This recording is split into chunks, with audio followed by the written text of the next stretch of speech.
శ్రీ గురుభ్యో నమః. 4లో 37వ శ్లోకం. ఓం యదేధాంసి సమిద్ధోగ్నిః భస్మసాత్ కురుతే అర్జున జ్ఞానాగ్నిః సర్వకర్మాణి భస్మసాత్ కురుతే తథా. ముందుగా పదపదానికి అర్థం తెలుసుకుందాం. యథైదాంసి అంటే ఏ విధంగా కట్టెలను, సమిద్ధ అగ్ని బాగా ప్రజ్వరిల్లుతున్న అగ్ని, భస్మసాత్ కురుతే బూడిదగా చేస్తుందో, అర్జున ఓ అర్జున, జ్ఞానాగ్ని జ్ఞానమనే నిప్పు, సర్వకర్మాని అన్ని రకాల కర్మలను, భస్మసాత్ కురుతే బూడిదగా మార్చేస్తుంది.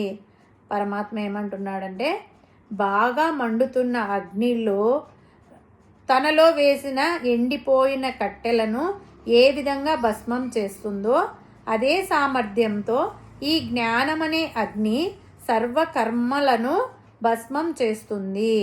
కర్మల యొక్క శేషము ఏ మాత్రం మిగలదు. తత్వజ్ఞానం అనే పడవని ఎక్కిన తర్వాత ఆ సముద్రాన్ని దాటడానికి ఎంతకాలం వేచి చూడాలి అని మనం అడిగితే దానికి పరమాత్మ క్షణం చాలు అని అంటున్నాడు అన్నమాట. సమిద్ధో అగ్ని బాగా ప్రజ్వలిల్లుతున్న అగ్ని, బాగా ఎగిసిపడే అగ్ని. యథైదాంసి ఎండు కట్టెలను ఎంతసేపు దహించాలి? క్షణం చాలు.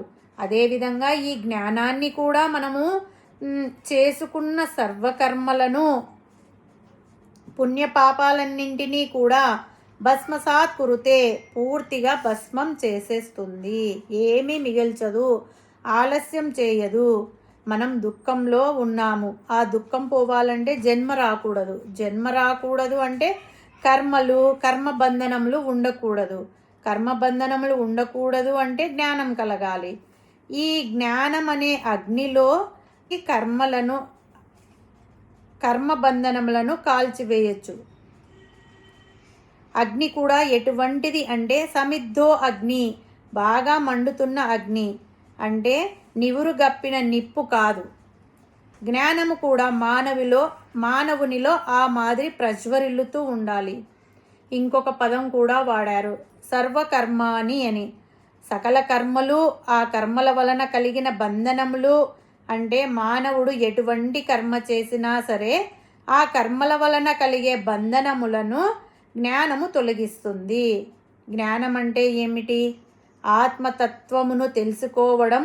ప్రాపంచిక విషయంలో అన్ని అశాశ్వతములు, అసత్యములు, పరమాత్మ ఒక్కటే సత్యం. ఆ పరమాత్మ అందరి హృదయాలలో ఆత్మస్వరూపుడిగా వెలుగుతున్నాడు. కాబట్టి ప్రాపంచిక విషయాలను వదిలిపెట్టి శాశ్వతమైన పరమాత్మలో మనసును లగ్నం చేయడం, ఇదే అసలైన జ్ఞానం. జ్ఞానం అనేది అగ్ని అయితే జ్ఞానం అనేదానికి విరోధము ఏది? జ్ఞానానికి కర్మలు విరోధం కాదు. అగ్ని దేన్ని దహిస్తుంది? కట్టెలను దహిస్తుంది. అగ్నిలో రాళ్ళు వేస్తే దహిస్తుందా అంటే దహించదు. ఎందుకంటే అగ్నికి రాళ్లకు విరోధం లేదు. అలాగే ఈ కర్మలకు జ్ఞానానికి విరోధం లేదు. ఎప్పుడైనా జ్ఞానం అనే పదానికి అజ్ఞానంతోనే విరోధం. జ్ఞానంతోనే అజ్ఞానం నశిస్తుంది. అజ్ఞానం నశిస్తే అజ్ఞానం నుంచి పుట్టే కోరికలు నశిస్తాయి. కోరికలు నశించడం వలన కొత్తగా కోరికలతో చేసే కర్మలు ప్రారంభం కావు. అదీ కాక అజ్ఞానముతో చేసే కర్మలన్నీ కూడా జ్ఞానాగ్నిలో భస్మమైపోతాయి. కేవలం తత్వజ్ఞానం మాత్రమే మిగులి ఉంటుంది.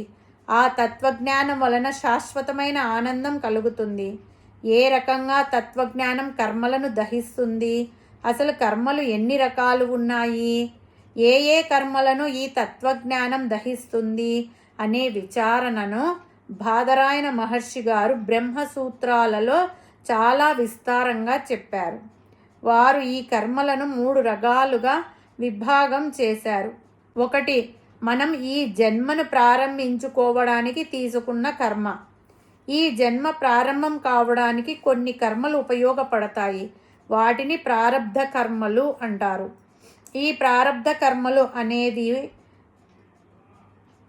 ఒకటి, ఈ ప్రారబ్ధ కర్మలు కాక మిగతా జన్మలలో చేసిన అంటే ఇతర జన్మలలో చేసిన మిగతా కర్మలని, ఈ జన్మలో జ్ఞానం పుట్టడానికి ముందు చేసే కర్మలు కొన్ని, జ్ఞానం కలిగిన తర్వాత చేసే కర్మలు కొన్ని.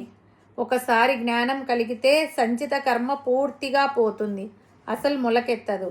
ఆగామి కర్మ ఒకసారి జ్ఞానము కలిగితే ఆగామి కర్మలను మనం నివారించుకోవచ్చు. ప్రారబ్ధ కర్మ జ్ఞానం కలిగే కొద్దీ క్రమక్రమంగా క్షీణించిపోతుంది. ఈ ప్రారబ్ధ కర్మ జ్ఞానిని ఏమీ చేయలేదు.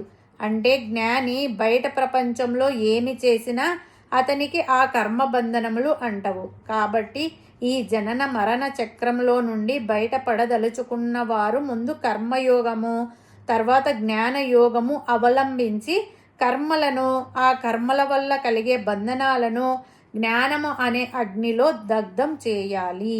ఈ జ్ఞానాన్ని ఎట్లా పొందగలము అనేది పరమాత్మ పై శ్లోకంలో వివరించబోచున్నాడు. హరి ఓం తస్సత్.